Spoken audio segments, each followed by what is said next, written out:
స్తోత్రం. హల్లెలూయా.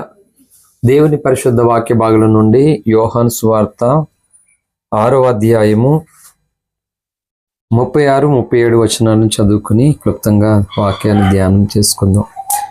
మీరు నన్ను చూచియుండియు విశ్వసింపకయున్నారని మీతో చెప్పి తిని, తండ్రి నాకు అనుగ్రహించిన వారందరూ నా యొద్దకు వత్తురు. నా యొద్దకు వచ్చేవాడిని నేను ఎంత మాత్రం బయటికి త్రోసివేయను. ఈ పరిశుద్ధ వాక్య భాగం దేవుడు మన వెనుకల్లో ఆశీర్వదించును గాక. ఆమేన్. చిన్న మాట ప్రార్థన చేసుకుందాం. స్తోత్రం నాయన, ప్రేమ కలిగిన తండ్రి, మీకు వందనాలు, స్తోత్రాలు నాయన. ఇంతవరకు 3 ఆరాధనలు ఎంతో నాయన ఆశీర్వదకరంగా దేవునికరంగా మీరు జరిగించారు. అందుని బట్టి మీకు స్తోత్రాలు, వందనాలు చెల్లిస్తున్నాను. 4వ ఆరాధన యానాన్ని బట్టి ప్రభువా మిమ్మల్ని స్తుతిస్తూ ఉన్నాను.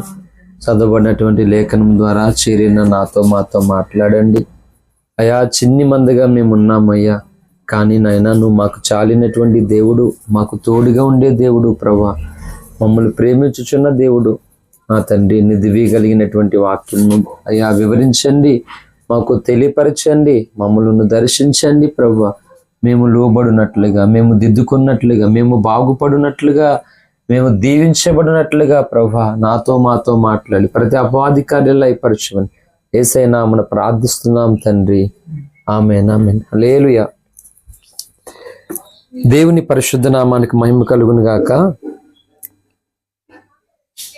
ప్రభుని ఆరాధించడానికి వచ్చినటువంటి మీ అందరికీ, లైవ్లో ఉన్న వారికి యేసయ్య నామములో హృదయపూర్వకమైనటువంటి వందనాలు. మంచిది. చదవబడినటువంటి లేఖన భాగం ఏమని సాక్షిస్తుందంటే, సాక్షాత్తు యేసుక్రీస్తు ప్రభువారే చెప్తున్నటువంటి మాట. ఏమని? మీరు నన్ను చూచియండి విశ్వసింపకున్నారని మీతో చెప్పి తిని. అంటే యేసు ప్రభువారిని చూస్తూ ఉన్నారు అని ఆ దినాన్ని అందరూ చూస్తూ ఉన్నారు. కానీ చూస్తున్నటువంటి వారందరూ కూడా దేవుణ్ణి విశ్వసించడం లేదు. అక్కడ చెప్పాడు యేసు 34:24 వచ్చును 26వ అధ్యాయం 24 నుంచి. కాబట్టి యేసును ఆయన శిష్యులను అక్కడ లేకపోవట జనసమూహం చూసినప్పుడు వారు ఆ చిన్న దోణి ఎక్కి యేసును వెతుకుచు కపెర్నహూమునకు వచ్చేది. సముద్రపు అద్దరిని ఆయన్ను కనుగొని, బోధకుడా నీవు ఇప్పుడు ఇక్కడికి వచ్చితివని అడుగ్గా, యేసు మీరు సూచనలను చూచుట వలన కాదు కానీ రొట్టెలు భుజించి తృప్తి పొందుట వలనే నన్ను వెతుకుచున్నారని మీతో నిశ్చయంగా చెప్చున్నాను. క్షయమైన ఆహారము కొరకు కష్టపడుకుడి గాని నిత్య జీవము కలుగు చేయు అక్షయమైన ఆహారము కొరకే కష్టపడుడి. మనుష్య కుమారుడు దాన్ని మీకు ఇచ్చిను. ఇందుకే తండ్రి అయిన దేవుడు ఆయనకు ముద్ర వేసి ఉన్నాడని చెప్పాను. వారు మేము దేవుని క్రియలు జరిగించుటకు ఏమి చేయవలని ఆయన అడగ్గా, యేసు ఆయన పంపిన వాని యందు మీరు విశ్వసించుటయే దేవుని క్రియ అని వారితో చెప్పాను. వారు అట్లయితే మేము చూచి నిన్ను విశ్వసించుటకు నువ్వు ఏ సూచక్రియ చేయుచున్నావు, ఏం జరిగించున్నావు, భుజించుటకు పరలోకం నుండి ఆయన ఆహారం వారికి అనుగ్రహించును అని వ్రాయబడినట్టు మన పితరులు అరణ్యంలో మన్నాను భుజించరని ఆయనతో చెప్పిరి. కాబట్టి యేసు పరలోకం నుండి వచ్చే ఆహారం మోసే మీకు ఏలేదు, నా తండ్రియే పరలోకం నుండి వచ్చి నిజమైన ఆహారం మీకు అనుగ్రహించున్నాడు. పరలోకం నుండి దిగివచ్చి లోకమునకు జీవమునిచ్చినది దేవుడు అనుగ్రహించు ఆహారమే అన్నదని మీతో నిశ్చయంగా చెప్పుచున్నానని వారితో చెప్పెను. కావున వారు, ప్రభువా ఈ ఆహారం ఎల్లప్పుడూ మాకు అనుగ్రహించుమనిరి. అందుకు యేసు వారితో ఎట్లను, జీవాహారము నేనే, నా యొద్దకు వచ్చేవాడు ఏమాత్రం ఆకలిగొనడు, నా యందు విశ్వాసం ఉంచేవాడు ఎప్పుడునూ దప్పికొనడు. మీరు నన్ను చూసి విశ్వసింపకయున్నారని మీతో చెప్పి తిని, తండ్రి నాకు అనుగ్రహించిన వారందరూ నా యొద్దకు వత్తురు, నా యొద్దకు వచ్చేవాడిని ఎంత మాత్రము బయటికి త్రోసివేయను. హల్లెలూయా. చాలా అంశం చెప్తున్నాడు దేవుడు. ఇశ్రాయేలీయులు అరణ్యంలో ఆహారాన్ని తిని భుజించారు కనుక నువ్వు మాకేం చేస్తావు అని అడుగుతున్నారు యేసుప్రభు వారిని. కనుక మీరు నన్ను ఎందుకు వెంబడిస్తున్నారో నాకు తెలుసు. సూచక్రియలు మహత్కార్యాల కొరకు కాదు కానీ రొట్టెల కొరకు నన్ను వెతుకుచున్నారు. అంటే భౌతిక సంబంధమైన మేలుల కొరకు, భౌతిక సంబంధమైన ఆశీర్వాదాల కొరకే దేవుణ్ణి వెతుకుతూ ఉన్నారని దేవుడే ఆ సంగతిని గ్రహించి అందరికీ తెలియపరుస్తున్నాడు. అయితే దేవుణ్ణి చూస్తున్నారు కానీ వాళ్ళు దేవుని యందు విశ్వసించడం లేదు. పైగా ఆయన వారితో ఉంటే వీళ్ళు ఏం కోరుకుంటున్నారంటే ఇంకొకటి కోరుకుంటూ ఉన్నారు. అందుకు ఆ కాంటెస్ట్ లో యేసుప్రభు వారు అంటున్నారు, మీరు నన్ను చూస్తున్నారు కానీ విశ్వసించట్లేదు అన్నారు. ఈరోజు క్రైస్తవుల పరిస్థితి అంతే. ఆనాటి యూదులు దేవుణ్ణి చూచారు, ఆయన కార్యాలు చూశారు, కానీ ఆయన యందు నమ్మిక ఉంచలేదు, ఆయన యందు విశ్వాసం ఉంచలేదు. ఇప్పుడున్నటువంటి క్రైస్తవులు కూడా అంతే. వాక్యం వింటున్నారు, దేవుని సన్నిధికి వెళ్తున్నారు, చాలా కాలం అయిపోతూ ఉంది, కానీ ఆయనను మాత్రం విశ్వసించడం లేదు. కనుక ప్రభు ఏం చెప్తున్నాడంటే, మీరు నన్ను చూసి విశ్వసించుకున్నారని మీతో చెప్పి తిని, తండ్రి నాకు అనుగ్రహించిన వారందరూ నా వద్దకు వస్తారు. అంటే నన్ను చూసి నా యందు విశ్వాసం ఉంచినటువంటి వారు తండ్రి వలన నాకు అనుగ్రహింపబడతారు. నన్ను చూసి విశ్వసించలేనటువంటి వారందరూ కూడా నాకు దూరం అయిపోతారు. కాబట్టి అంటున్నాడు, తండ్రి ఎవరినైతే నాకు ఇస్తాడో వారిని నేను ఎంత మాత్రం దూరం చేసుకోను అని అంటున్నాడు.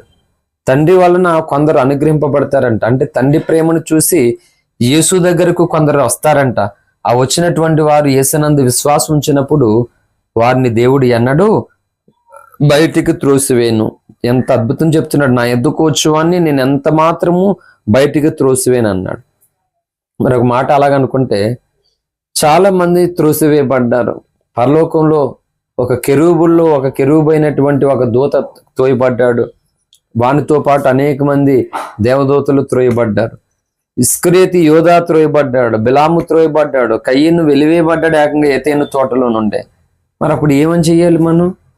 నా అద్దుకొచ్చేవాడిని నేను ఎంత మాత్రం త్రోసివేనంటే, అంటే సాటి మనుషులు ఏదో ఒక లోపము, ఏదో ఒక బలహీనత అనేది ఉంటది, కానీ దేవుడు చేయబోతున్నటువంటి కార్యాన్ని అడ్డగించేటువంటి దాన్ని బలహీనత అన్నారు.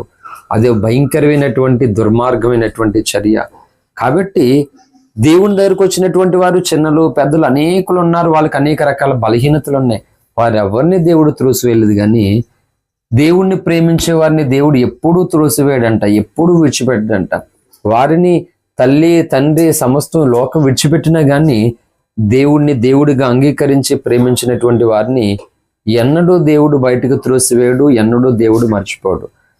అంటే మరి ఎందుకు కొంతమందిని త్రోసివేస్తాడంటే, దేవుడు త్రోసివేయడం కాదు, కానీ వీళ్ళంతటే వీళ్ళే తమ సొంత లాభం కొరకు, తమ సొంత ఇష్టము కొరకు దేవుని నుండి దూరం అయిపోతారంట. యోహాను సువార్త 6వ అధ్యాయంలో చాలా సంగతులు మనకి కనబడుతూ ఉన్నాయి. చూడండి, 60వ వచనం. ఆయన శిష్యులలో అనేకులు ఈ మాట విని, ఇది కఠినమైన మాట, ఇది ఎవడు వినగలడని చెప్పుకునేది. యేసు తన శిష్యులు దీనిని గురించి సనుగుకొనుచున్నారని తనకు తానే ఎరిగి వారితో ఇట్లనెను, దీని వల్ల మీరు అభ్యంతపరుచున్నారా? అలాగైతే మనుష్య కుమారుడు మునుకున్న చోటునకు ఎక్కుట మీరు చూచుని ఎడల ఏమందురు? ఆత్మీయ జీవింప చేయుచున్నది, శరీరము కేవలము నిష్ప్రయోజనము. నేను మీతో చెప్పి ఉన్న మాటలు ఆత్మీయ జీవమునై ఉన్నవి గాని మీలో విశ్వసింపని వారు కొందరున్నారని చెప్పాను. మీలో విశ్వసింపని వారు కొందరున్నారని వారితో చెప్పాను. విశ్వసించిన వారెవరో, తను అప్పగింపబడివాడు వాడెవడో మొదటి నుండి యేసునకు తెలియను. మరియు ఆయన తండ్రి చేత వానికి కృప అనుగ్రహింపబడుకుంటే ఎవడును నా యొద్దకు రాలేడని ఈ హేతును బట్టి మీతో చెప్పి తిన నేను. అప్పటి నుండి ఆయన శిష్యుల్లో అనేకులు వెనక తీసి మరి ఎన్నడూను ఆయనను వెంబడింపలేదు. హల్లెలూయా. కనుక యేసు ప్రభు వారితో చాలా మంది ఉన్నారు, ఆయన కార్యాలు చూశారు, కానీ ఆయనందు విశ్వసించలేదు.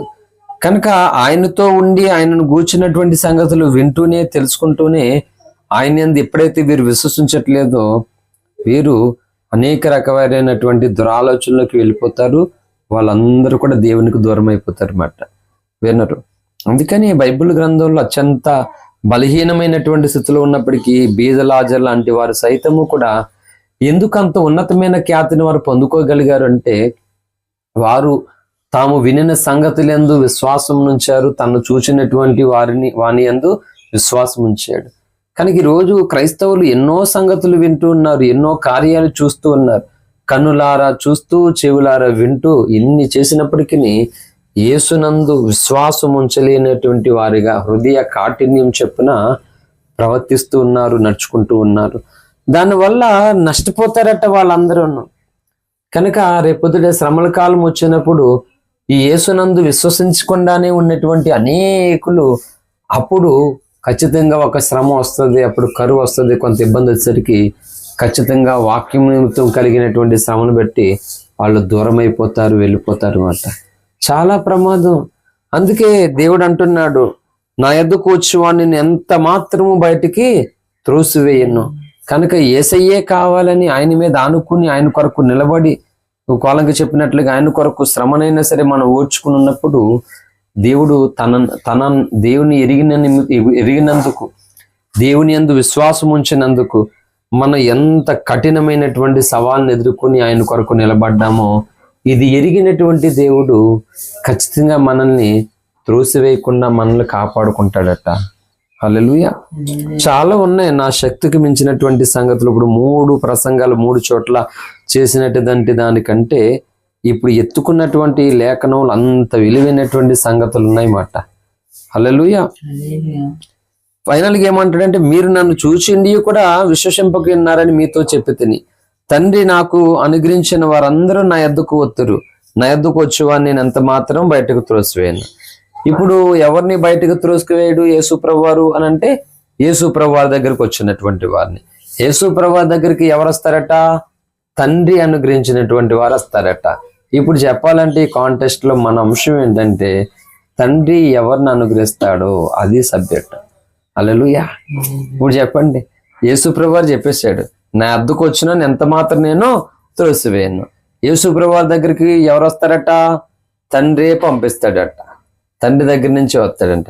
ఇప్పుడు తండ్రి ఎవరిని ఎన్నుకుంటాడు? తండ్రి వద్ద ఎవరుంటారు చెప్పండి? తండ్రి వాళ్ళని కుమారుడు దగ్గరికి వస్తారు, వాళ్ళని త్రోసివేయనని చెప్పాడు. కాబట్టి తండ్రి ఏం చేస్తాడట?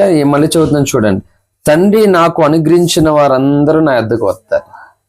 తండ్రి అనుగ్రహించాలట ఆయన ఎదుగుకు వెళ్ళేవారిని. ఇప్పుడు తండ్రి అనుగ్రహించాలంటే వీళ్ళు ఏం చేయాలి చెప్పండి? సింపుల్గా చెప్పనా? తండ్రి ఎవరినైతే పంపించాడో ఈ భూమి మీదకి ఆయన అందు విశ్వాసం ఉంచాలి. యేసుప్రభు ఏమో తండ్రి అంటాడు, తండ్రి ఏమో కుమారుడు అంటాడు. హల్లెలూయా. ఈయనేమో నా తండ్రి నా పంపిస్తే గాని నా దగ్గరికి రారా అంటాడు. ఆయన ఏమంటాడు?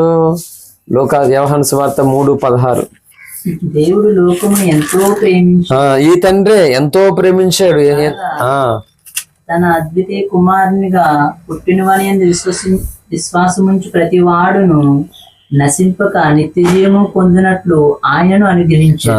చూడండి ఎంత అలా ఉందో కథ. ఆయన లోకాన్ని ఎంతో ప్రేమించాడు, ప్రేమించి కాగా తన అద్వితీయ కుమారునిగా పుట్టిన వాని యందు విశ్వాసం ఉంచు. అంటే ఏ కుమారుణ్ణైతే దేవుడి లోకానికి పంపించాడో ఆ కుమారుని యందు ఎవరైతే విశ్వాసం ఉంచుతారో వారందరూ నశింపక నిత్య జీవానికి వారసులు అవుతారట. ఎవరి యందు? కుమారుని యందు విశ్వాసం ఉంచినటువంటి వారు. ఈ కుమారుడు ఏమంటున్నాడు మూలవాక్యంలోనూ? తండ్రి నాకు అనుగ్రహించినటువంటి వారు అంటున్నాడు. ఇప్పుడు తండ్రి మనం అనుగ్రహించాలంటే ఏం చేయాలి? మనం కుమారుడి యందు విశ్వాసం ఉంచాలి. అందుకని కుమారుడు లేకుండా ఏమీ లేదు. ఈయన్ని ఇలాగ కుమారుడు అన్నారని, ఈయన చిన్న దేవుడు అని మరొకరు, తండ్రి కంటే చాలా తక్కువ అని మరొకరు, రకరకాలుగా మాట్లాడారు అసలు. హల్లెలూయా. ఇక్కడ చెప్పండి, ఇక్కడ ఏమన్నా చిన్న పెద్ద తేడా కనబడుతుందా? అంటే రెండు పాత్రలు కనబడుతున్నాయి అంతే, చిన్న పెద్ద లేదు అక్కడ. తండ్రి అంటే కుమారుని ఎందుకు ఇచ్చాను? ఆయన ఎందుకు మీరు విశ్వాసించాలంటాడు. కొడుకు అంటాడు, తండ్రి నాకు అనుగ్రహించిన అందరూ నా దగ్గరకు వస్తారంట, లేకపోతే ఎవరో రాలేరు అంటారు. అలా తండ్రి నాకు అనుగ్రహించినటువంటి వారిని నేను ఎంత మాత్రం వాళ్ళని బయటికి త్రోసివేయను. త్రోసివేయడం అనేది జరగదంట. అంటే కుమారుడు చేతిలో ఉంది త్రోసివేయబడేవని సంగతి. కుమారుడు ఎవరిని త్రోసివేయలేడు అని అంటే తండ్రి అనుగ్రహించినటువంటి వారు. తండ్రి అనుగ్రహించాలంటే కుమారుణ్ణి ప్రేమించాలి, కుమారుని యందు విశ్వాసం ఉంచాలి, కుమారునికి లోబడాలి, కుమారుడు యొక్క ఆధీనంలోనికి మనం రావాలి. లేకపోతే తండ్రి మనల్ని కోపిస్తాడు, మనల్ని అంగీకరించాడు. మనం అంగీకరించి మనకి యేసు దగ్గరికి వెళ్ళం, రాలిపోతారు అనేకులు. అది కీర్తనలోనే మనకి స్పష్టంగా కనబడుతుంది. 2వ కీర్తన మనకి బాగా పరిచయమైనటువంటి లేఖనం. అందుకు నీవు నా కుమారుడు, నేడు నిన్ను కని ఉన్నాను, నన్ను అడుగు. ఎక్కడ చదువుతున్నావు? 2వ కీర్తన 12 చదువు. ఆయన కోపము త్వరగా రగులుకొనును, కుమారుని ముద్దు పెట్టుకొనుడి, లేని యెడల ఆయన కోపించును, అప్పుడు మీరు త్రోవ తప్పి నశించెదరు. అంటే కుమారుడితోటి మనం సరైన సంబంధం లేకపోతే, కుమారునితో సరైనటువంటి సహవాసం లేకపోతే, కుమారుని యందు విశ్వాసం ఉంచలేకపోతే మనమందరం త్రోవ తప్పి నశించిపోతామంట. అలా నశించిపోకూడదనే యోహాను సువార్త 3:16 కుమారుని ఇచ్చాడు.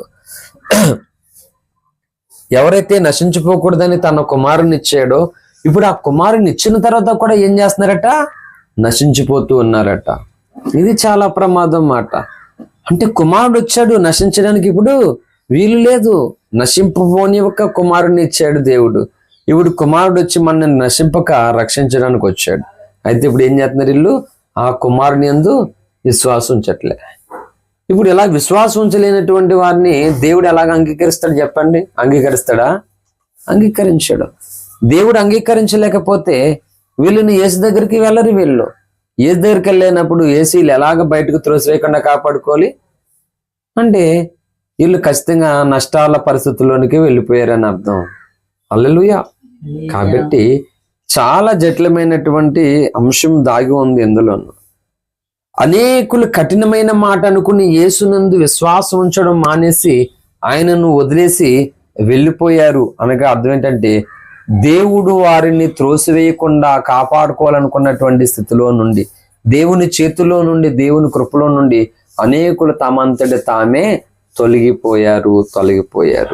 అయితే యేసు ప్రభు అంటున్నాడు ఫైనల్గా, ఎవరైతే ఈ భూమి మీద నన్ను యందు విశ్వాసం ఉంచి నా తండ్రిని ప్రేమించి నా తండ్రి ద్వారా అనుగ్రహింపబడి నన్ను వెంబడిస్తారో వారందరూ నా ఎద్దుకు వస్తారు. అలా నా ఎద్దుకు వచ్చినటువంటి వ్యక్తులు అనగా నేను రక్షకుడినని నన్ను వెంబడించి నా కొరకు అవమానాలు, నిందలు, బాధలు, కష్టాలు ఎదుర్కొని తమ విశ్వాసాన్ని కాపాడుకొని నా యందు విశ్వాసం ఉంచి నిరీక్షణ కలిగి భయభక్తులు కలిగినటువంటి వ్యక్తులను నేను ఎప్పటికీ బయటకు వారిని త్రోసివేయను అని చెప్తున్నాడు యేసు ప్రభు వారు. అంటే మనకి ధైర్యం చెప్తున్నాడు మాట. అనేకులు త్రోసివేయబడ్డారు కదా, ఒకవేళ మనల్ని అలా తోసేస్తాడేమనుకుంటే లేదు. తండ్రి చేత మీరు ప్రేమించబడ్డారు గనక, తండ్రి చేత మీరు అంగీకరించబడ్డారు గనక నా యందు విశ్వాసం ఉంచుతారు. అలా నా యందు విశ్వాసం ఉంచిన వారిని నేను ఎప్పుడు త్రోసివేయను అన్నాడు. కాబట్టి కన్ఫ్యూజ్ కావద్దు. అంటే కుమారుడు కోసం తండ్రి చెప్తున్నటువంటి సంగతులు, తండ్రి కుమారుడు కోసం చెప్తున్నటువంటి సంగతులు, ఇవి మనం చాలా జాగ్రత్తగా ధ్యానం చేసుకోవాలి.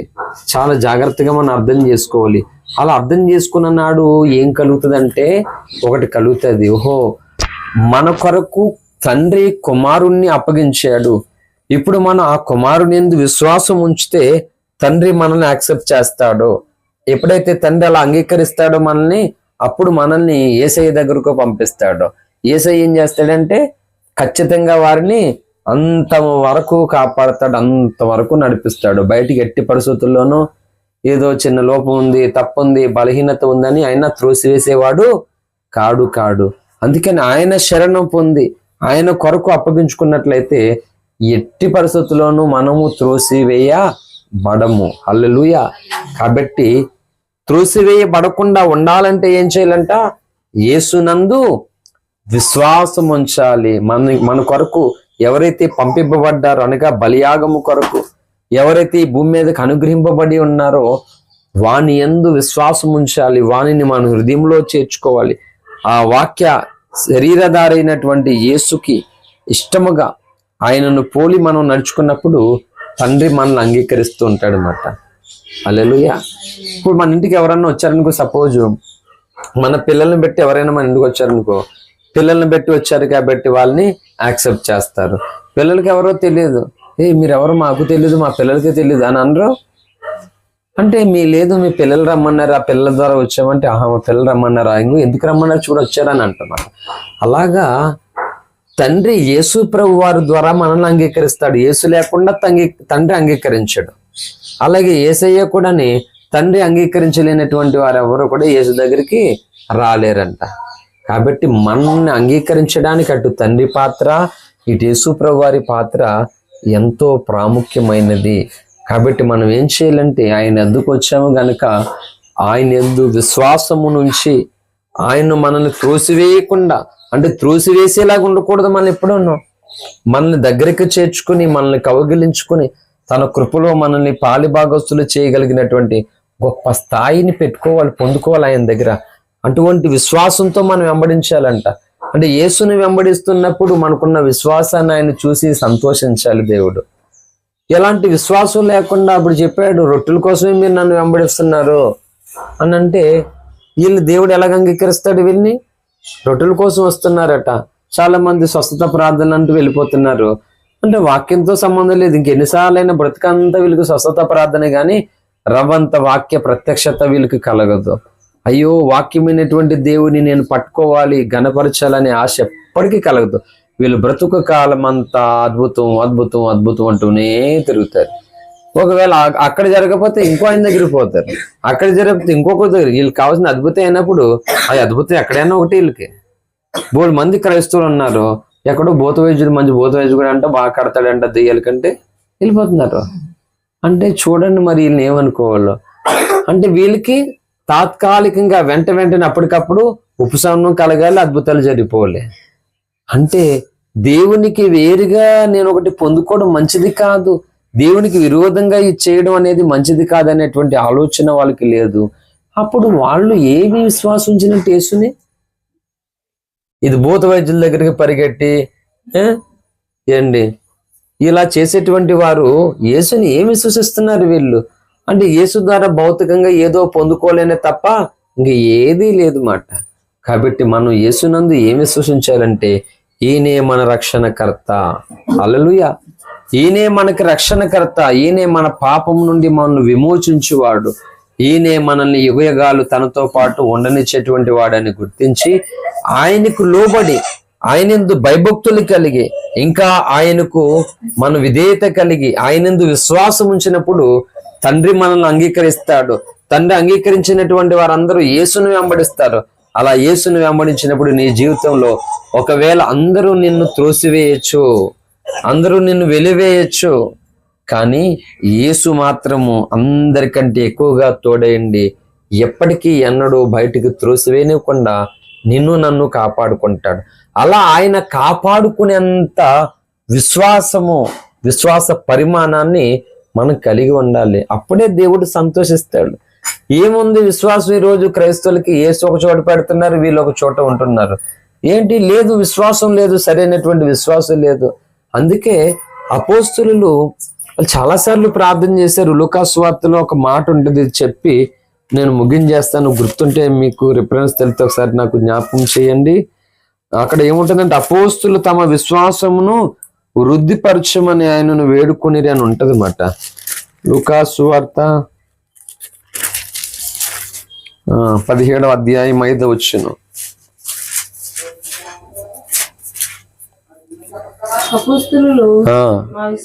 మా విశ్వాసము వృద్ధి పొందించుమని చాలండి. అంటే ఇంకా వృద్ధిలోనికి రావాలని ఆయన మా విశ్వాసం ఎందుకు అనంటే, చూడండి, ఈ భూమి మీద యేసునందు కాక వేరొక దాని యందు, అంటే ఏదో ఒక లాభమందు ఏదో ఒక ప్రలోభానికి గురయ్యి, ఇప్పుడు ఇస్కరియోతు యేసునందు విశ్వాసం ఉంచాడా? ఆ ధనవంతులు ఇచ్చేటువంటి ధనం యందు విశ్వాసించి యేసుని అమ్మేసుకున్నాడు. అలాగా ఎందుకు మన విశ్వాసం వృద్ధి పొందాలి అని అంటే, యేసు వలన కాకుండా అది ఇంకొకలాగా అది పొందుకోవాలి, దక్కించుకోవాలనేటువంటి ఒక దురాలోచన, ఒక సొంత స్వలాభం అపేక్షించినప్పుడు ఏమో తెలుసా, అది దుష్ట విశ్వాసంలోకి వెళ్ళిపోతాం అన్నమాట. దేవుడికి అసహ్యం కలిగించే స్థితిలోకి వెళ్ళిపోతాం.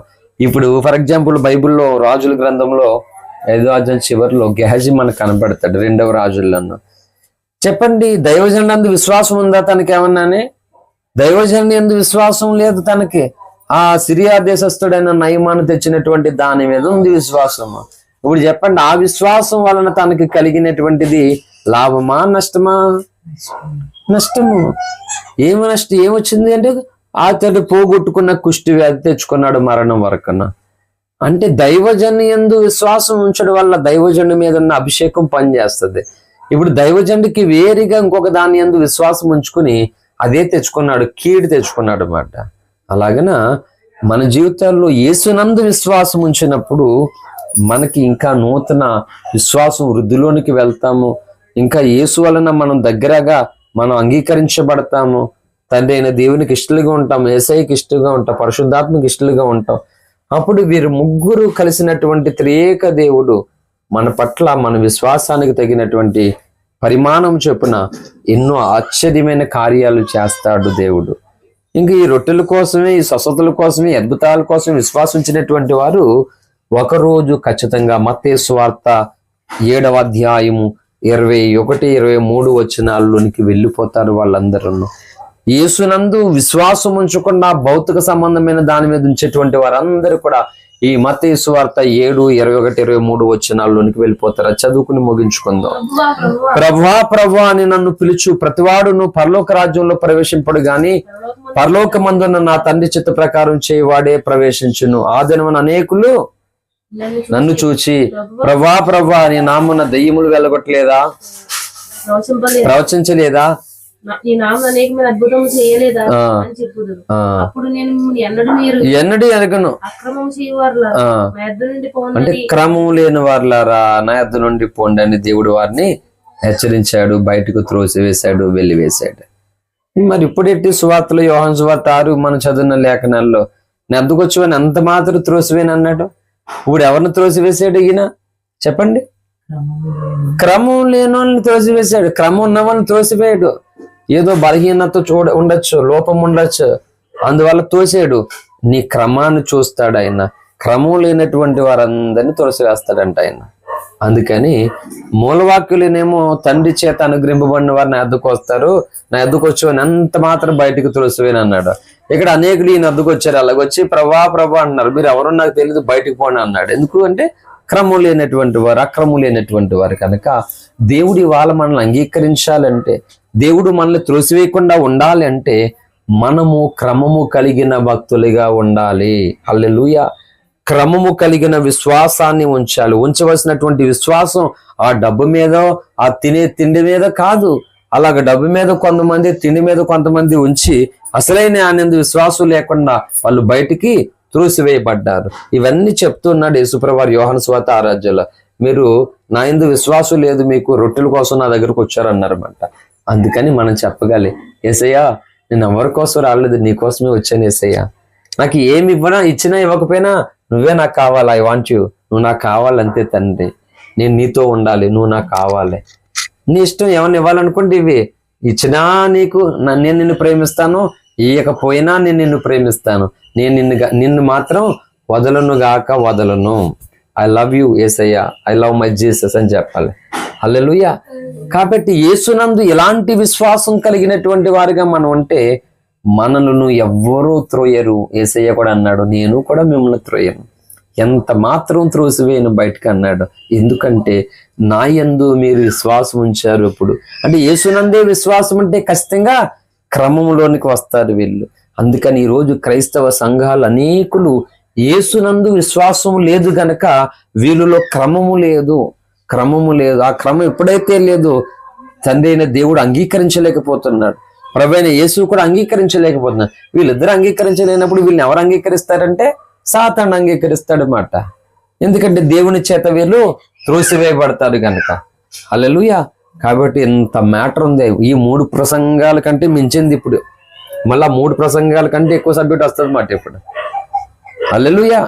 కాబట్టి యేసు అది చెప్తున్నాడు, నా యందు విశ్వసించుడి, మీరు నన్ను చూచి విశ్వసింపకున్నారు అన్నాడు యేసు ప్రభువారు. ఆయన మాట్లాడుతున్నాడు డైరెక్ట్గా. ఎవరైనా అనగలరా అదేంటి ప్రభు అలా ఏంటి సో నిన్ను విశ్వసిస్తున్నాను నన్ను అనగలరా? చివరికి యోహాను సువార్త చివరిలో సీమోను పేతురుతో ప్రభు అన్నాడు, యోహాను కుమారుడైనటువంటి సీమోను, నువ్వు వీరికంటే ఎక్కువగా నన్ను ప్రేమించున్నావు అన్నాడు. అవును ప్రభు అన్నాడు. మళ్ళీ 2సారి అడిగాడు, మళ్ళీ 3సారి అడిగాడు. చివరికి అడిగేసరికి పేతురు గారు వ్యసనాక్రాంతుడు, అదేంటి ప్రభువా ఎన్నిసార్లు అడుగుతున్నావు, నీకే తెలియను కదా అన్నాడు. అప్పుడు ఈ గొర్రెలను మేపు అన్నాడు. అంటే తన ఓర్పును తన సహనాన్ని పరీక్షించడానికి పూనుకున్నాడు. వారందరికంటే ప్రేమించగలనని చెప్పగలడా లేదో చూస్తున్నాడు. ఏం చేశాడు? నీకే తెలుసు నేను ఎంత ప్రేమిస్తున్నా వీళ్ళందరికంటేనని. అంటే దేవుడు ఒప్పుకున్నాడు, ఇతన్ని చూశాడు మాట. అలా మన జీవితంలో ఉండాలండి. దేవుడికి తెలియాలి, నువ్వు కూడా చెప్పాలి, అవును ప్రభువా ఇగో నా చుట్టూ ఉన్న వారందరికంటే నేను నిన్ను ఎక్కువ ప్రేమిస్తున్నాను, వారందరికంటే నీ మీద నాకు ఎక్కువ విశ్వాసం ఉంది, అది నీకు తెలుసు కదా ప్రభువా అని మనం చెప్పగలగాలి. కానీ ఇక్కడ యేసు ప్రభువే చెప్తున్నాడు ఏమని, మీరు నన్ను చూచిండి మీరు నా యందు విశ్వాసం ఉంచలేదు అని బాధపడుతుంటే, వీళ్ళు ఇప్పుడు చెప్పండి, వీళ్ళని ఎక్కడ పెట్టాలి? వీళ్ళని దేవుడి దగ్గర పెట్టుకుంటాడా? పెట్టుకోలేడు. అందుకే ఈ అపోస్తులు 17వ అధ్యాయం లూకా సువార్తలో మా విశ్వాసాన్ని వృద్ధిపరచు ప్రభువా, అంటే మేము ఇతరులాగా నిన్ను చూసి కూడా వెంబడించలేని వారిగా ఉంటే మేము త్రోసివేయబడతాం, మేము నిన్ను చూసి కూడా మా విశ్వాసం పెరగకపోతే మేము నష్టపోతాం, మాకు అలా వద్దు తండ్రి, కాబట్టి నిన్ను వెంబడించేలాగా మా విశ్వాసం వృద్ధి పొందించు తండ్రి, మాకు అంతే చాలని ప్రార్థన చేసుకున్నారు. అందుకే క్రైస్తవ జీవితంలో వింటున్నటువంటి సందేశాన్ని బట్టి మనం చేయవలసినటువంటి క్రమమైన ప్రార్థన మనం నేర్చుకోవాలి. హల్లెలూయా. నాకు నిజంగానే నా ప్రార్థనా గదిలో నాకు ప్రార్థన ప్రసంగాలు నేర్పిస్తుంది, మళ్ళా ప్రసంగాలు నాకు ప్రార్థన నేర్పిస్తున్నాయి అన్నమాట. చాలా సంతోషం అనిపిస్తుంది నాకు నిజంగానే. హల్లెలూయా. దేవుడి సన్నిధిలో మోకరించినప్పుడు ప్రార్థన ఏమో ప్రసంగాలు నేర్పిస్తుంది, తర్వాత వాక్యాన్ని ఉపదేశించినప్పుడు ప్రసంగం ఏమో ప్రార్థన నేర్పిస్తుంది. అంటే చూడండి, ఒకదానికొకటి, ప్రసంగమేమో ప్రార్థన, ప్రార్థన ఏమో ప్రసంగాన్ని నేర్పిస్తుంది. అలాగే తండ్రి ఏమో కుమారుడిని, కుమారి ఏమో తండ్రిని, వీళ్ళిద్దరూ కలిపి మనల్ని కాపాడుకోవడానికి వాళ్ళు ఎంత ఆశపడుతూ ఉన్నారో, ఎంత తాపత్రయపడుతున్నారో. కనుక మన కోసం ఇంత ప్రయాసపడి మనల్ని కాపాడుకోవడం కొరకు మన వెనకాల ఎంత ఆలోచన కలిగినటువంటి దేవుడు మనకు దొరికినప్పుడు, ఆయన యందు మనం విశ్వాసం ఉంచకపోతే ఇంకా మనకంటే దౌర్భాగ్యులు ఎవరిని ఉంటారా లోకంలో? ఉండరు మాట. అందుకని ఇంకా ఎక్కువ విశ్వాసం మనకి కావాలి, ఆయన యందు నమ్మిక ఉంచాలి. ఒకవేళ ఎవరైనా సరే ఆయన యందు నమ్మిక తప్పిపోయే విధంగా మనల్ని గైడ్ చేస్తే, ఆయన యందు నమ్మిక లేనటువంటి వారిగా మనల్ని ముందుకు నడిపించేస్తే మనం పాడైపోతామని ఎరిగి ఎంతమంది ఎటువంటి ప్రేరణలు మనకు కలగజేస్తున్నా సమస్య లేదు అసలు అని మనం బయటికి రావాలి, ఆ ఆలోచన నుంచి బయటికి రావాలి. అలా కొంతమంది ఆ ఆలోచనలో బిలాము బయట రాలేకపోయాడు, ఇస్కరేతీ యోధా రాలేకపోయాడు, కయ్యను, ఆకాను, ఇప్పుడు చెప్పిన గెహజీ, ఇలాగ వీళ్ళు ఏమైపోయారంటే రకరకాల ప్రలోభాలకి బంధింపబడిపోయినారు.